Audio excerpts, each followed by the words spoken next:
तो next topic हमारा आता है attachment, adjudication and confiscation. Notice and attachment of property involved in benami transaction, section 24। Issue of notice to benamidar. सबसे पहले पर बेनामीदार को एक नोटिस इशू करेंगे where the initiating officer on the basis of material in his possession, उसके पास ना reason to believe होना चाहिए that any person is benamidar in respect of property, he may after recording reason in writing उसको notice issue करेगा कि तू show कर कोज कि मैं तेरी प्रॉपर्टी क्यों ना अटैच करूं। तो शोकस नोटिस देगा ना। शोकस नोटिस का मतलब क्या होता है कि तू कोज को शो कर कि मैं तेरे साथ यूं क्यों ना करूं, मैं तुझे ये ऑर्डर क्यों ना दूं, तेरे ऊपर पेनल्टी क्यों ना लगाऊं। शोकस नोटिस इसलिए आता है ना। अब इशूइंग ऑफिसर क्या है, इनिशिएटिंग ऑफिसर बेनामीदार, उसको पता चल गया कि ये बंदा बेनामीदार है, इसके पास कोई प्रॉपर्टी है जो बेनामी है, तो वो उसको एक नोटिस देगा टाइम पीरियड के अंदर, why the property should not be treated as benami property, तू शो कर अपना कोस कि मैं तेरी प्रॉपर्टी को बेनामी क्यों ना ट्रीट करूं। ठीक है। तो issue of copy of notice to beneficial owner को भी दे सकता है अगर उसको लगता है कि बेनिफिशियल ओनर भी मुझे पता है, अगर उसको बेनिफिशियल ओनर के बारे में भी पता है ना, उसको भी बोल देगा, वो उसको भी नोटिस भेजेगा। Where a notice subsection 1 specify any property as being held by benamidar, a copy of notice shall also be issue to the beneficial owner if he identity is known, अगर आपको पता है उसके बारे में। चलो, attachment of benami property is certain circumstances where the initiating officer is of opinion that person in possession of property held benami may alienate the property, यानी कि उसको अवॉइड करने की कोशिश कर रहा है, हटाने की कोशिश कर रहा है, वो इधर उधर कर देगा प्रॉपर्टी को। तो इनिशिएटिंग ऑफिसर क्या करेगा, अप्रूविंग अथॉरिटी से अप्रूवल लेके राइटिंग के अंदर ऑर्डर देगा, उसको अटैच कर देगा वहीं पे प्रोविजनली।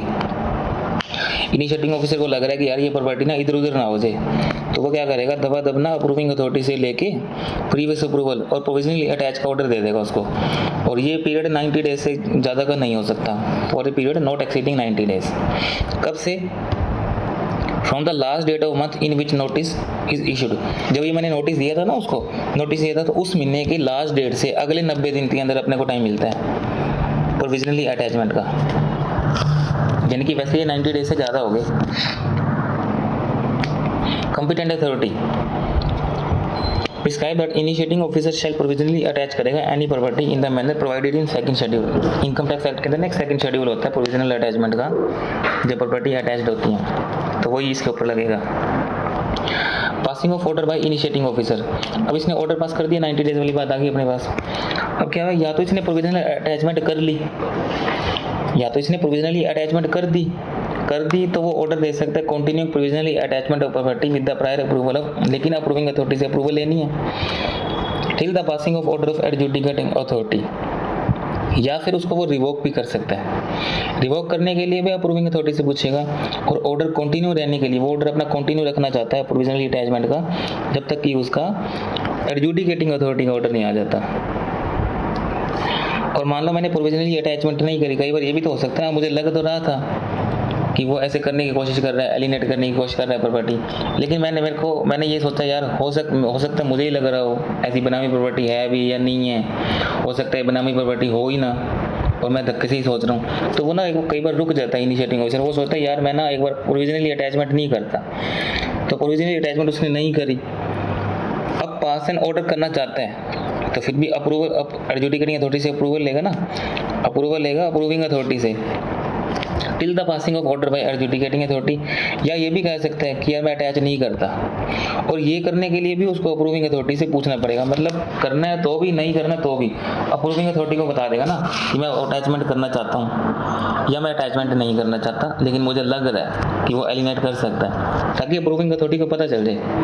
अब इसमें क्या एक्सप्लेनेशन आई, एक्सप्लेनेशन क्या आई, in the computing the period of limitation, period during the proceeding is stayed by order of injunction court shall be excluded. अब ये जो 90 डेज के काम आप करते हो ना, इसके अंदर कोई ऑर्डर ऑफ स्टे ऑर्डर लगा हुआ था, कोई कंजक्शन ऑर्डर लगा, इंजंक्शन ऑर्डर लगा हुआ था, तो ये कोई भी अगर कोई और प्रोसीडिंग चल रही हुई थी वो टाइम आप इस 90 डेज से एक्सक्लूड कर देंगे। ये हर जगह होता है, स्टे ऑर्डर वाला टाइम एक्सक्लूड हो जाता है, मतलब कोई और प्रोसीडिंग चल रही थी ना, वो वाला पीरियड आप क्या कर देंगे, एक्सक्लूड कर देंगे इस 90 डेज से।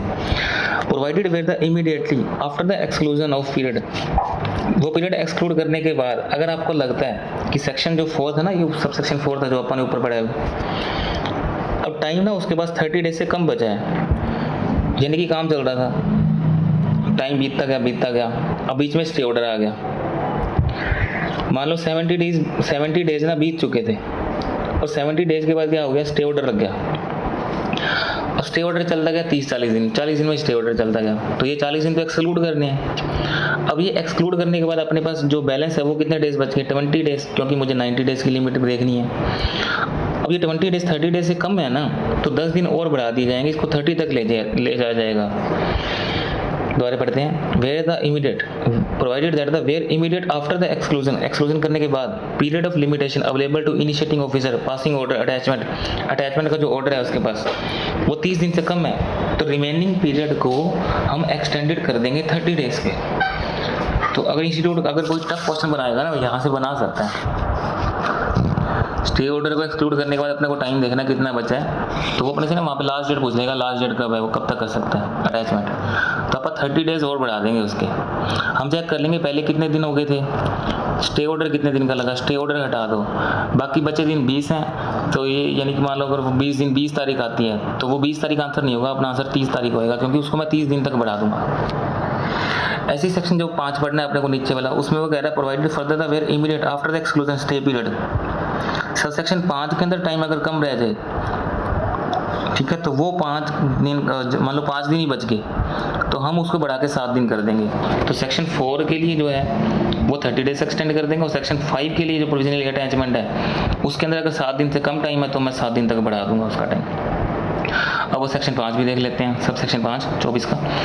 Where the initiating officer passes order continuing the provisional attachment of property under section 1A, section 4 passes order provisionally attaching the property, he shall within 15 days from the date of attachment draw up a statement case refer it to adjudicating authority। यहाँ पे आप अगर time उसका stay order के अलावा time कम बचता है तो वो हम क्या कर देंगे, उसको 7 दिन तक ले जाएंगे। Section 25 service of notice, a notice may be served on the person named, जिसका नाम लिखा होगा उसको जाएगा, आइदर पोस्ट जाएगा या फिर if it were a summon issued by court under the civil procedure 1908। अब नोटिस कैसे कैसे किसको जाएंगे, इंडिविजुअल के केस में इंडिविजुअल को जाएगा, फर्म के केस में मैनेजिंग पार्टनर या फिर मैनेजर को जाएगा, एचयूएफ में कर्ता या मेंबर को जाएगा, कंपनी में principal officer, any other association body of individual में प्रिंसिपल ऑफिसर या फिर मेंबर, एनी अदर पर्सन में who has manage control the affairs. Direct question अगर पेपर के अंदर आ सकता है, इसके अंदर से नोटिस का पूरा कोई क्वेश्चन आ सकता है, डायरेक्ट यहाँ से लिख देंगे, ओपन बुक का याद नहीं करना आपने को। एडजुडिकेशन ऑफ बेनामी प्रॉपर्टी, अब ये कह रहा है कि party to be issue notice किसको जाता है, बेनामीदार को, बेनिफिशियल ओनर को, अगर आइडेंटिफाई हो जाए तो। और अगर आपको लगता है ना कोई इंटरेस्टेड पार्टी है इन ट्रांजेक्शन में, यानी कि बैंक को भी भेज सकते हो आप। Any person who has made a claim in respect of property, ऐसा कोई बंदा जो इस प्रॉपर्टी में क्लेम मांग रहा हो उसको ही भेज दूंगा। एडजुडिकेटिंग अथॉरिटी नोटिस भेजेगी 30 दिन के अंदर जैसे ही उनके पास कोई रेफरेंस आई थी। Provided further the notice shall provide a period of not less than 30 days to person to whom notice is issued to furnish the information sought. Serving of notice when property is held jointly, अब मान लो एक property 2 जनों के नाम पे है तो notice दोनों जनों को भेजना जरूरी है, ये बात ठीक है, लेकिन अगर मैंने एक को भी भेज दिया ना नोटिस, एक जने को अगर दूसरे को नहीं आया तो इसका मतलब ये नहीं है कि वो इनवैलिडेट हो जाएगा, इनवैलिड नहीं होगा, वो वैलिड ही रहेगा।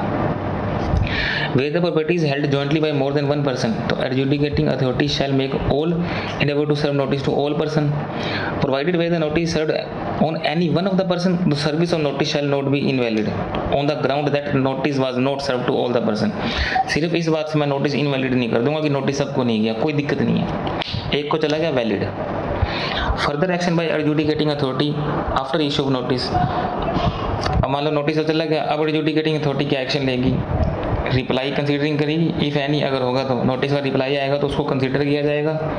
मेकिंग और कोशिश to made any inquiry, calling, report, evidence मंगवाने हैं, जो उसको लगे वो मंगवा सकते हैं। Taking into account all relevant material, provided opportunity being देनी है बेनामीदार को। Initiating officer any other person who claim to be owner of the property, order pass करने से पहले उसको अपॉर्चुनिटी बीइंग दे देना। Holding the property not to be benami property and revoking the attachment order, या holding the property to a benami property confirming the attachment order, confirm कर रहे हो आप ये बेनामी प्रॉपर्टी है, वही अपॉर्चुनिटी बीइंग दे देना उसको।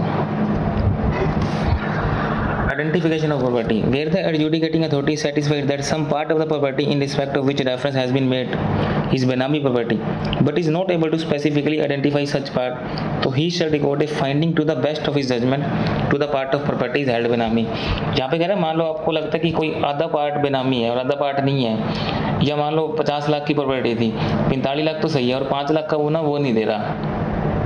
हमने ये एग्जांपल ऊपर भी देखा था, आया था 50 लाख की प्रॉपर्टी थी, 45 लाख तो उसने कैश भी दे दिए थे और 5 लाख रुपए ना उसने एस अननोन सोर्स से दे दिए थे। अब वो जो अननोन सोर्स है ना, तो बेनामी 50 लाख की नहीं मानी जाएगी, बेनामी सिर्फ 5 लाख की मानी जाएगी।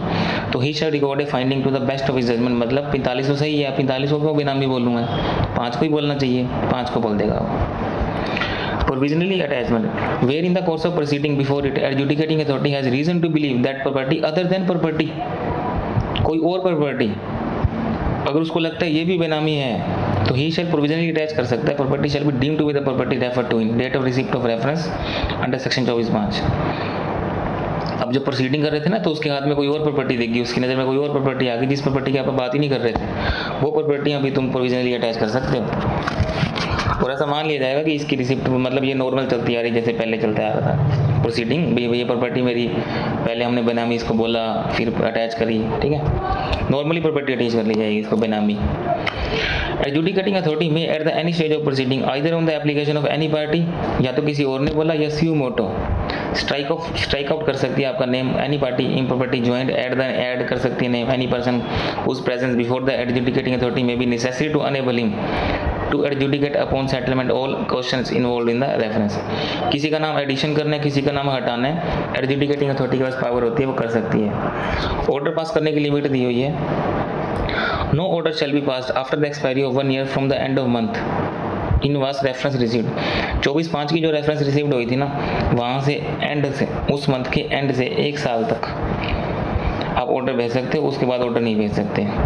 अब इन्होंने यहाँ पे भी एक एक्सप्लेनेशन डाली हुई है। अब यहाँ पे भी कंजक्शन और इंजक्शन और स्टे ऑर्डर आ गए, उसको एक्सक्लूड करेंगे। उसको एक्सक्लूड करने के बाद अगर आपका टाइम 60 दिन से कम बचता है तो उस पीरियड को 60 दिन तक बढ़ा दिया जाएगा। तो 26(7) सेक्शन जो है टाइम लिमिट, उसके अंदर 60 दिन की लिमिट है, 60 दिन से कम टाइम है तो 60 दिन तक टाइम आपका बढ़ा दिया जाएगा। एक बात और है, where the time limit passing order sub section expire होती है 1 जुलाई 2021 को और एंडिंग होती है 29, बिगिनिंग होती है 1 जुलाई 2021 को और एंडिंग होती है 29 सितंबर को, तो वो बढ़ा के 30 सितंबर कर दी जाएगी। यहाँ से भी क्वेश्चन पूछ सकता है, तो थोड़ा सा डीपली क्वेश्चन आ जाता है कहीं पे। अब अपने का जो क्वेश्चन होगा ना पेपर के अंदर, उसके अंदर वो जो ऑर्डर है वो टाइम पीरियड 29 सितंबर को खत्म हो रहा होगा और एमसीक्यू में पूछेगा आंसर क्या आएगा, 29 सितंबर या 30 सितंबर या 2 डेट और दी होंगी, तो आंसर 30 सितंबर हो जाएगा। और अपने को सबको लगेगा कि 29 सितंबर को खत्म हो रहा है तो 29 सितंबर उसका आंसर होना चाहिए, बट उसका आंसर क्या होगा 30 सितंबर, क्योंकि ये पीरियड एक्सटेंड हो जाता है 30 सितंबर तक। एक लाइन इंपॉर्टेंट है, appearance before the authority the benamidar और any other person who claim to be the owner of property may either appear in the person take the assistant. अब बेनामीदार खुद भी जा सकता है और खुद नहीं जाएगा तो अपना कोई अथॉराइज रिप्रेजेंटेटिव ले जाएगा। अब इस चैप्टर के अंदर अथॉराइज रिप्रेजेंटेटिव कौन कौन से हो सकते हैं देखते हैं। एनी पर्सन रिलेटेड टू बेनामीदार, जो पर्सन रिलेटेड होगा उसका बेनामीदार का वो जा सकता है, या फिर एनी अदर पर्सन इन जो भी मैनर प्रिस्क्राइब्ड होगा, रेगुलरली एम्प्लॉयड होगा बेनामीदार के पास, एम्प्लॉई रिलेटिव और रेगुलरली एम्प्लॉई हो सकता है, शेड्यूल्ड बैंक का ऑफिसर हो सकता है, लीगल प्रैक्टिशनर हो सकता है, सिविल कोड एडवोकेट, कोई भी पर्सन जिसने अकाउंटेंसी एग्जामिनेशन क्लियर कर रखा हो, या any person who acquired educational qualification as the board में प्रिस्क्राइब फॉर दिस पर्पस। ठीक है, ये पांचों पॉइंट वही वाले हैं, ये पांचों पॉइंट आपको कॉमन मिलेंगे जो अपने डायरेक्ट टैक्स के अंदर पड़े हुए हैं अथराइज रिप्रेजेंटेटिव के पॉइंट में। उसमें एक और भी है, चार्टर्ड अकाउंटेंट भी है, वो यहाँ पे नहीं लिखा हुआ। confiscation or vested of Benami property. Confiscation of Benami property, where the order is passed in respect of any property holding such property as a Benami property. So adjudicating authority shall, after giving an opportunity of being heard, the person concerned make an order confiscation the property held to be Benami property. Confiscate कर लोगे ना? Provided where the appeal has been filed against the order of adjudicating authority, the confiscation of property shall be made subject to order passed by appellate tribunal. अगर मान लो आपकी appeal लग गई order of adjudicating authority के against, तो जो confiscation करिए ना अपनी प्रॉपर्टी, वो ऑर्डर पास करेगा 80 का ऑर्डर आएगा तब देखेंगे, नहीं तो आप कर नहीं सकते ना फिर। Forfeiture Where the order of confiscation of property under section 27 has been made, adjudicating authority shall send a copy of order to adjudication authorized officer. Where order has been received by authorized officer in respect of any immovable property, तो फिर वो क्या करेगा, issue notice to authority of the central government को दे देगा, state government को दे देगा, having jurisdiction for the purpose of registration of immovable property. Arrange to place copy of notice at some conspicuous part of immovable property for the benefit of general public mentioning clearly in English और vernacular language के अंदर दे देंगे. ये एक reading topic है. Arrange make a proclamation for confiscation of immovable property at the some place near property beat of drum. ये वो ना पुराने ड्रम पीट के बताते होते थे, ये प्रॉपर्टी अटैच्ड होगी है, इमूवेबल प्रॉपर्टी, सुनो सुनो सुनो ऐसे बोल के, ये वो काम करेंगे. तो पहले अपन ने क्या करा, नोटिस इशू कर दिया अथॉरिटी को, सेंट्रल गवर्नमेंट को, फिर अपन एक प्लेस अरेंज करा, arrange a place copy of the notice at some conspicuous part of immovable property for the benefit of general public mentoring clearly. English और एक तो इंग्लिश पेपर में कर देंगे, एक लोकल लैंग्वेज में, वर्नाकुलर मतलब लोकल लैंग्वेज में, कि ये जो प्रॉपर्टी है वो कॉन्फिस्केटेड हो चुकी है. अब बोली लगवाएंगे ना, बेचेंगे उसको, तो एक प्रोक्लेमेशन अरेंज करेंगे, कन्फिस्केशन ऑफ इमूवेबल प्रॉपर्टी, इस इमूवेबल प्रॉपर्टी को बेचेंगे अपन at some places near such property by beat of drum, drum पीट के सुनो सुनो सुनो करके. Where an order refer to subsection 1 subrule 1 has been received by authorized officer in respect of any immovable property, तो हम नोटिस इशू करेंगे authority को, person having custody of such movable property. अब ये मूवेबल प्रॉपर्टी की बात कर रहे हैं, प्रॉपर्टी सेल कर देंगे.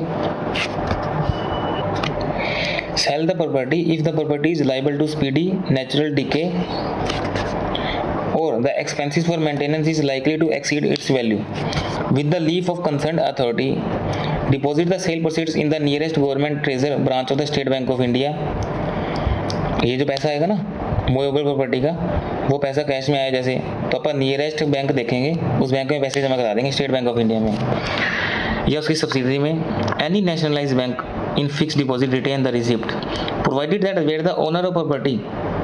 अब मान लो क्या होगा, अब जो प्रॉपर्टी का ओनर है वो कहता है मैं फर्निश कर दूंगा फिक्स डिपॉजिट रिसिप्ट, अपनी एफडी की रिसिप्ट दे दूंगा स्टेट बैंक ऑफ इंडिया की, कैश नहीं दे रहा, इक्विवेलेंट वैल्यू दे रहा उसकी नेशनलाइज्ड बैंक, ठीक है, value of the security. Authorised officer may accept कर सकते हैं, रिटेन करेगा fix deposit receipt as a security, provided further where the movable property is a mode of a convenience of any description.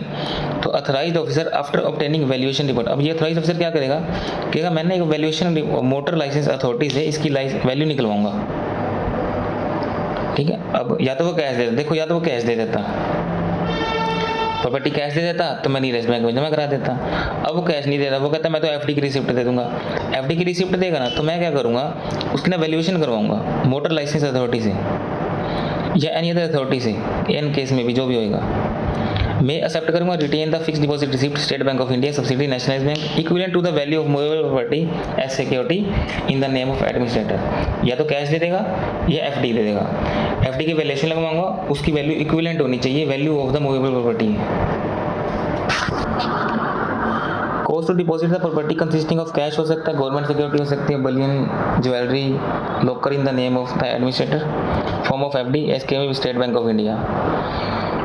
Cost to get the property in the form of shares हो सकते हैं, debenture, mutual fund, instrument transferred in the favour of administrator कर सकते हो. Issue a direction to a bank financial institution as case में भी transferred credit the money to the account of administrator, money the property is in the form of money lying in the bank. अगर bank में पैसे पड़े तो आप transfer का direction दे सकते हो उसको कि ये पैसे एडमिनिस्ट्रेटर को ट्रांसफर कर दो.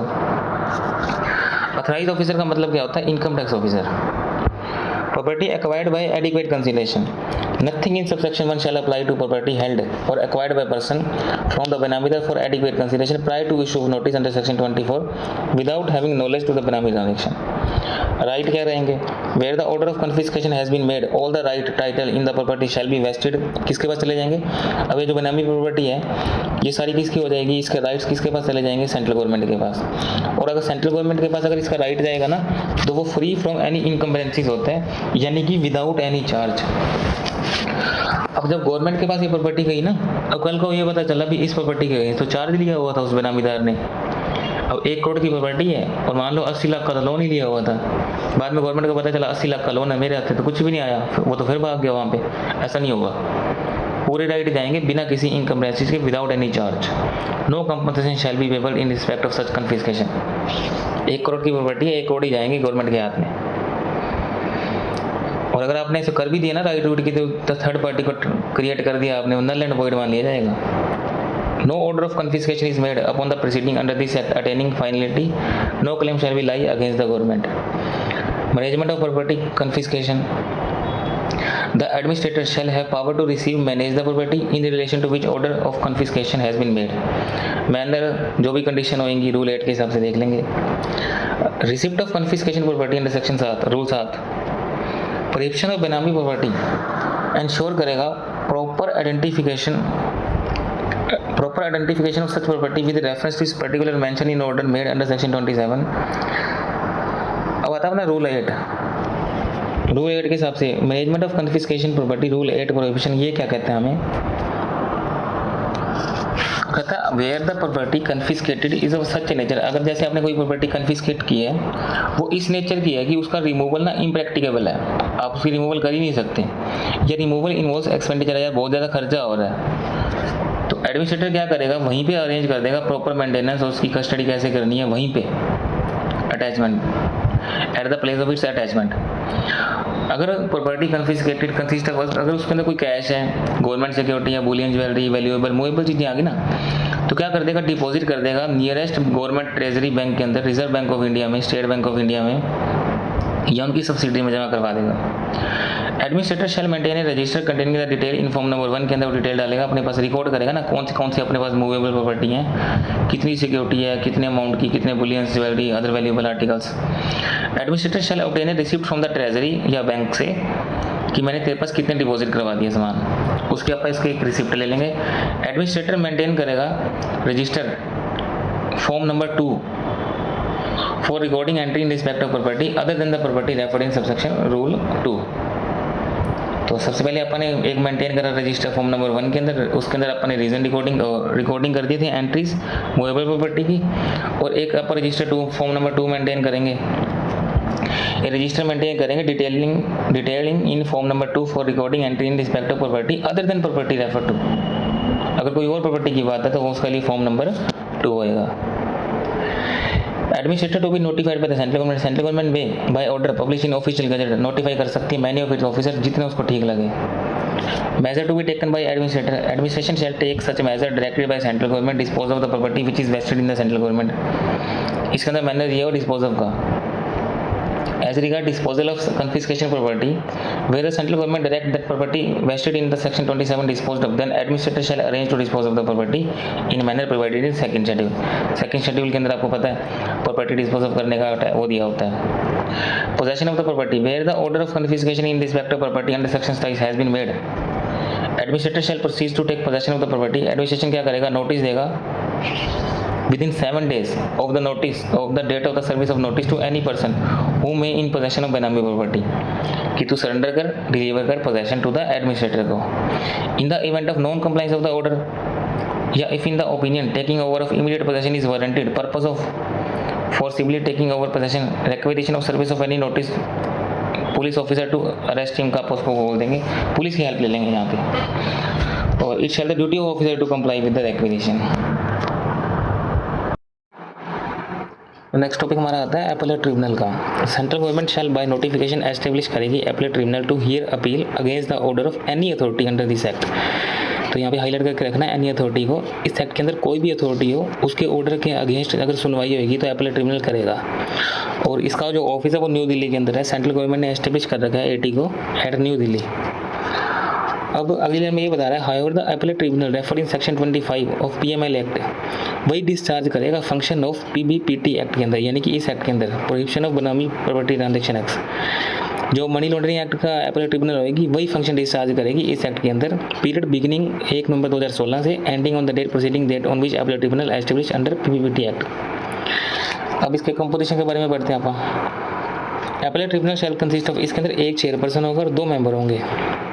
2 मेंबर के अंदर एक जुडिशियल मेंबर होगा और दूसरा एडमिनिस्ट्रेटिव मेंबर होगा। ज्यूरिसडिक्शन के बारे में पढ़ेंगे। Subject to provision of this act jurisdiction of appellate tribunal may be exercise by the benches. A bench may constituted by the chairperson with 2 member.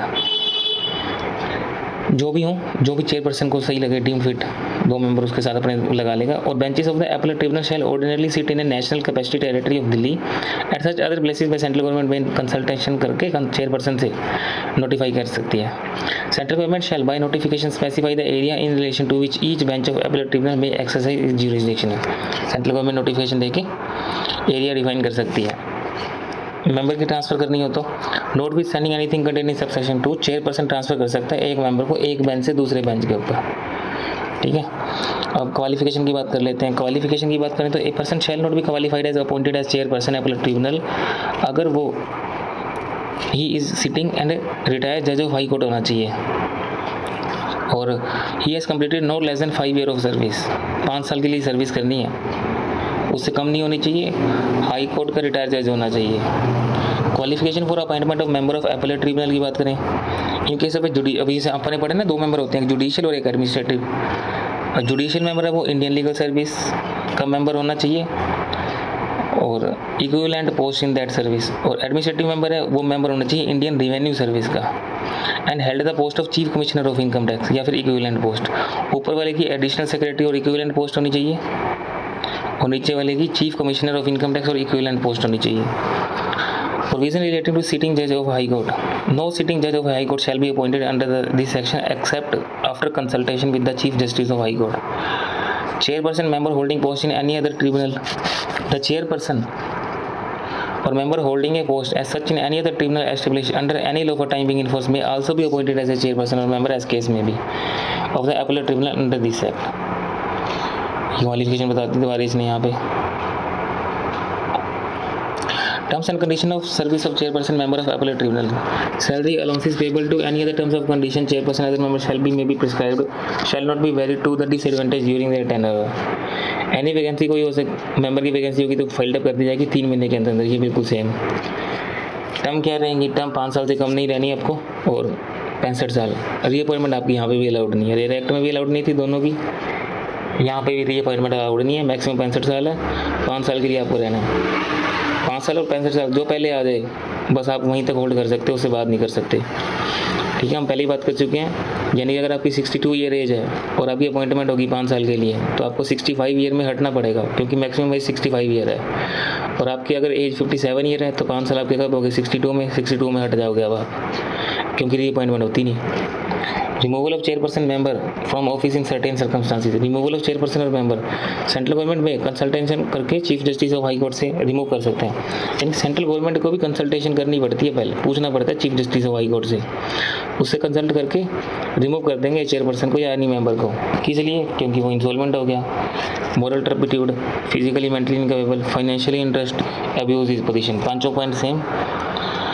Ground for removal 5 point. Central government to consult chief justice of high court for removal, central government to make order for removal, chairperson of judicial member shall not be removed.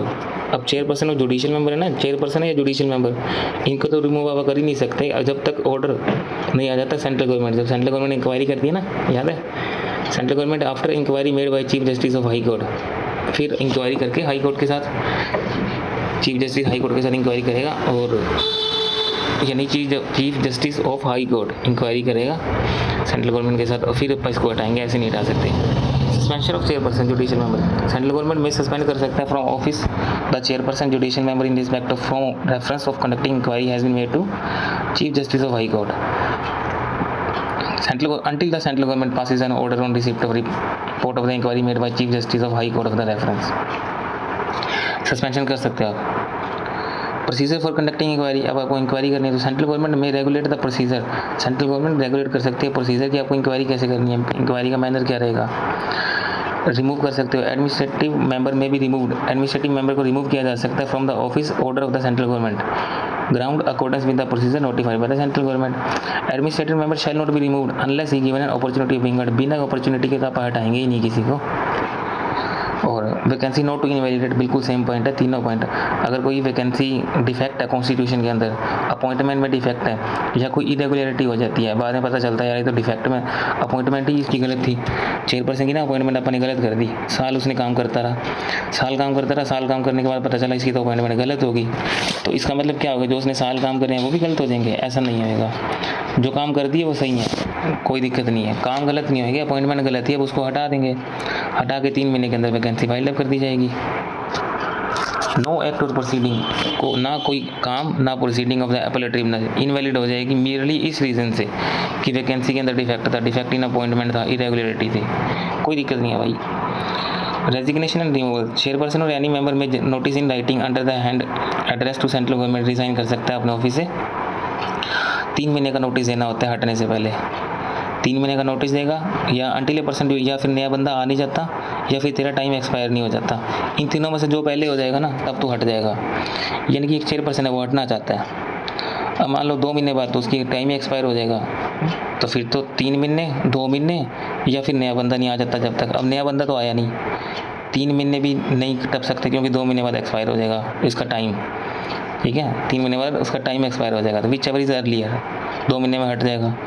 मान लो time expire होने में 6 महीने पड़े हैं, तो 3 महीने 6 महीने और नया बंदा 15 दिन में ही आ गया, ठीक है, तो 15 दिन बाद वो छोड़ देगा। तो इन तीनों में से जो काम पहले हो जाए चेयरपर्सन वहीं पे काम छोड़ देगा अपना। Member to act as a chairperson in certain circumstances, vacancy होगी, मान लो कि डेथ होगी, रेजिग्नेशन हो गया, otherwise in office of chairperson of appellate tribunal in the event of occurrence of any vacancy in the office of chairperson appellate tribunal by reason of death resignation, otherwise senior most member जो होगा ना वही chairperson का काम करेगा जब तक कि नया पर्सन नहीं आ जाता। नए पर्सन की वैकेंसी जब तक फाइल्ड अप नहीं हो जाती तब तक जो सीनियर मेंबर होगा ना वही उसका काम संभालेगा चेयरपर्सन का। Chairperson unable to discharge function due to the absence illness, अब बीमार है या एब्सेंस है नहीं आ पाया, तो चेयरपर्सन अगर अनेबल है discharge function owing to absence illness any other case, तो जो सीनियर मोस्ट मेंबर होगा ना, सीनियर मोस्ट मेंबर वही डिस्चार्ज कर देगा फंक्शन। ये ध्यान रखना, किसी किसी केस में तो ये सीनियर मेंबर होता है यहाँ पे चेयरपर्सन की। अब रेरा एक्ट के अंदर ये नहीं था, रेरा एक्ट के अंदर था जो वहाँ पे मेंबर प्रेजेंट होंगे ना उसके अंदर से एक बंदा अपॉइंट कर देंगे चेयरपर्सन। अब वो सीनियर जूनियर वाला सिस्टम नहीं था वहाँ पे, यहाँ पे सीनियर वाला सिस्टम है। Staff of appellate tribunal, central government to provide officer at appellate tribunal, central government officer provide करेगी अपीलेट ट्रिब्यूनल को, सेंट्रल गवर्नमेंट प्रोवाइड करेगी appellate tribunal with such officer employ जो भी उसको ठीक लगेगा। Chairperson shall be the reporting authority, और जो चेयरपर्सन होगा वही रिपोर्टिंग अथॉरिटी होगी। ऑफिसर एम्प्लॉय को कोई भी बताना हो अपीलेट ट्रिब्यूनल को तो वो अपनी फंक्शन डिस्चार्ज करेगी। सैलरी प्रिस्क्राइब्ड मैनर के अंदर जो भी होती हैं फिक्स नहीं है। Procedure power of appellate tribunal shall be guided by the principle of natural justice, appellate tribunal shall not be bound by the procedure laid down in code of civil procedure. 80 है ना, वो bound नहीं होगा code of civil procedure से, किसी भी तरीके से बाउंड नहीं होगा, but shall be guided by the principle of natural, हाँ गाइड कर सकते हैं उसको, लेकिन मैं बाउंड नहीं हूँ। Appellate tribunal shall have power to regulate its own procedure. Power of civil court, appellate tribunal के पास सिविल कोर्ट की पावर होती है चारों, वही डाइस वाली DICE, और भी बता रखे हैं इसके अंदर, पढ़ सकते हो, मेन 4 होती हैं भाई, और थोड़ा सा बढ़ा के बता रखा है।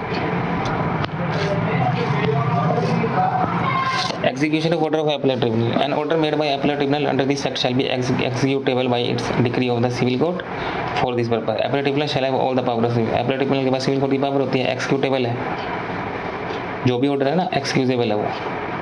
Transmitting of order, notwithstanding anything contained in subsection 3, appellate tribunal may transmit any order made by it to a civil court having jurisdiction. Civil court shall execute कर लेगा order as it were a decree made by that court.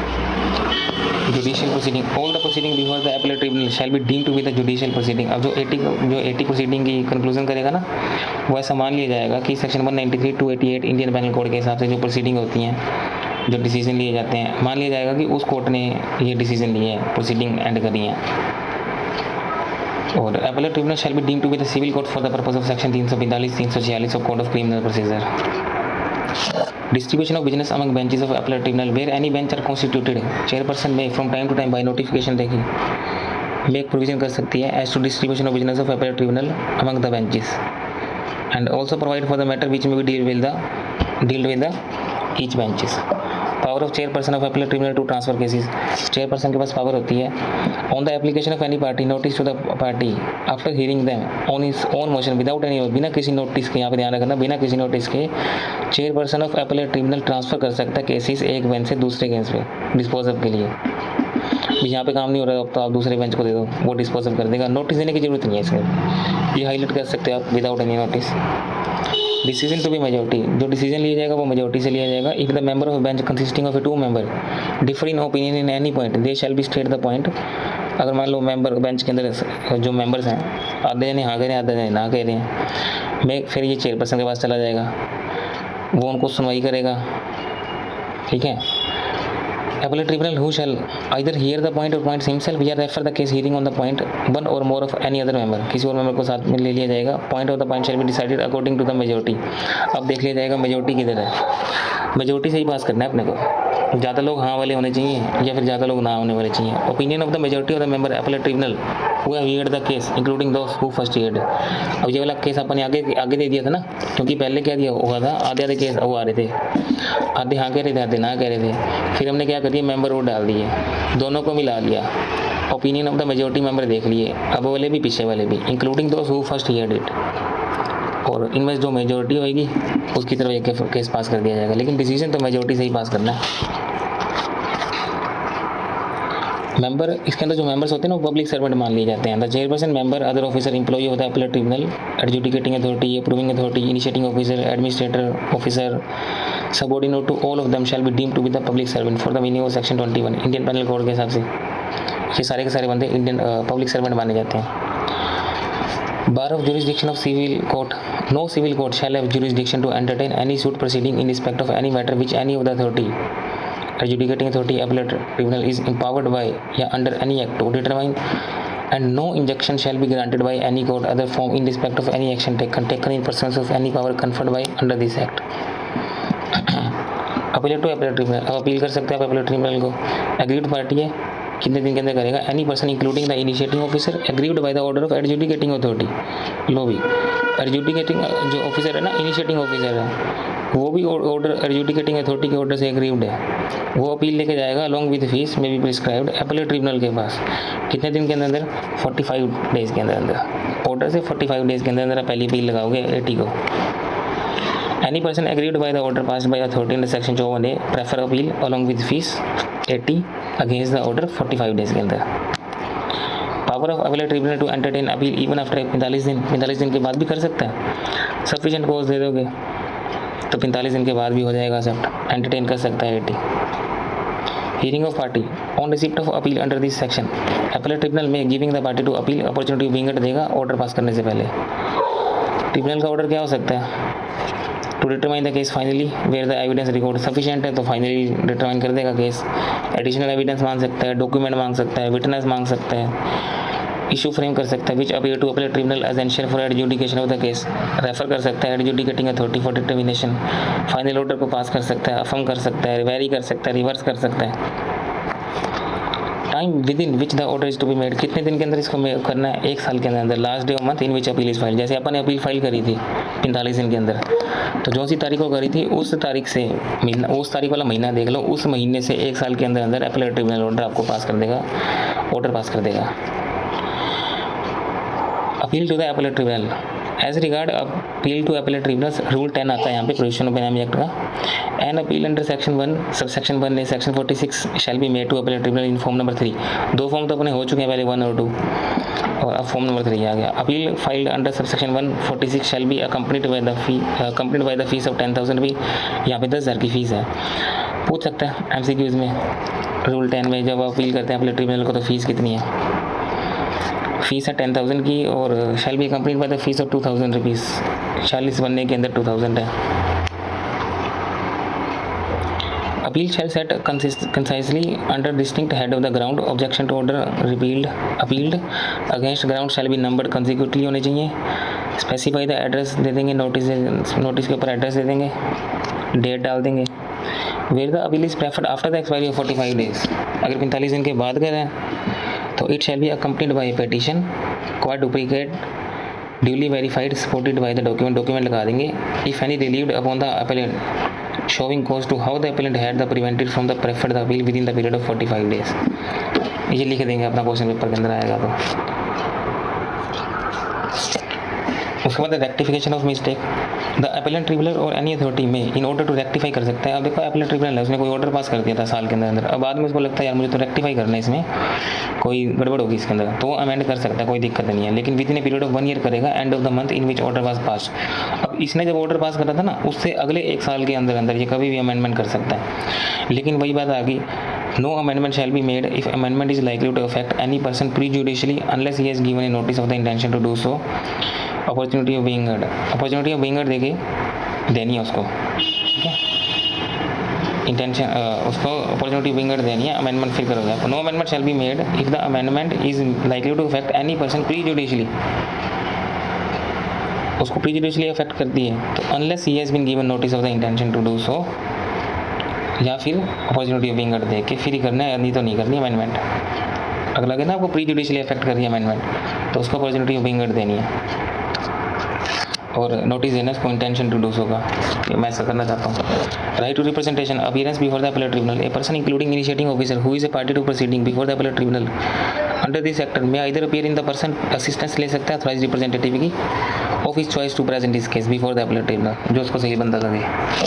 Authorisation to appear before appellate tribunal, central government may authorise कर सकता है एक या एक से ज़्यादा ऑफिसर्स को to act as a presenting officer on its behalf. Every person so authorise may present the case with respect to any appeal before the appellate tribunal. देखो रीडिंग टॉपिक है, मेरे साथ पढ़ते रहोगे तो हो जाएगा, खुद से पढ़ा नहीं जाएगा। The initiating officer mean a person authorise by central government, any other party to proceeding mean a person authorise by the party, a person relating to any manner related हो, शेड्यूल्ड बैंक ऑफिसर हो, legal practitioner हो, accountancy exam कर रखा हो जिसने clear, या educational qualification. Authorise representative के अंदर लगभग यही पॉइंट्स ही होते हैं, ये पहले भी आया था अपना। अब लास्ट आता है अपील टू हाई कोर्ट। अब हाई कोर्ट को अपील लगाएंगे। Any party agreed by the decision of order of appellate tribunal, अब 80 से भी आप ऑर्डर से नहीं मान रहे, आप अभी भी अग्रीड हो, हाई कोर्ट को अपील लगा देंगे 60 दिन के अंदर अंदर। अब हाई कोर्ट को अपील आप तभी लगाते हैं जब लॉ में कोई दिक्कत होती है, फैक्ट से नहीं, लॉ से, ठीक है। हाई कोर्ट में entertain any appeal after the 60 दिन के बाद भी कर सकते हो, अगर सफिशिएंट कॉज देते हो तो 60 दिन के बाद भी लगा सकते हो। क्वेश्चन ऑफ लॉ, आगे ना बात क्वेश्चन ऑफ लॉ की। High court is satisfied that substantial question of law is involve होना चाहिए। हाई कोर्ट के पास केस जाते हैं लॉ वाले हैं, जब लॉ में फॉल्ट होता है ना तब जाते हैं हाई कोर्ट के पास, नहीं तो जो लोअर अथॉरिटीज़ होती है ना वहीं पे आपका काम समझ जाता है। Argument of question of law. Appeal shall be heard only on the question so formulated. Respondent shall at the hearing of appeal be allowed to argue that the case does not involve such questions. Power of the High Court to hear the matter other the question of law. क्या power High Court के पास power है? Nothing in this subsection shall be deemed to take away, abridge the power of court to hear the reason to be recorded appeal any other substantial question of law not formulated by it is, if it is satisfied that the case involves such questions. Framing of question of law, ये प्रोसेशन है, फालतू का topic है। High court shall decide the question of law formulated deliver the judgement containing the ground on which decision is founded may award any cost deems fit, जो उसको सही लगेगा। हाई कोर्ट में डिटरमाइन कर सकता है इशू कौन कौन से। Has not been determine the appellate tribunal, has been wrongly determined by the appellate tribunal. Provision of code of civil procedure, save as otherwise provided in this act, provision of code of civil procedure relating to appeal to high court shall may be apply in the case of appeal under this section.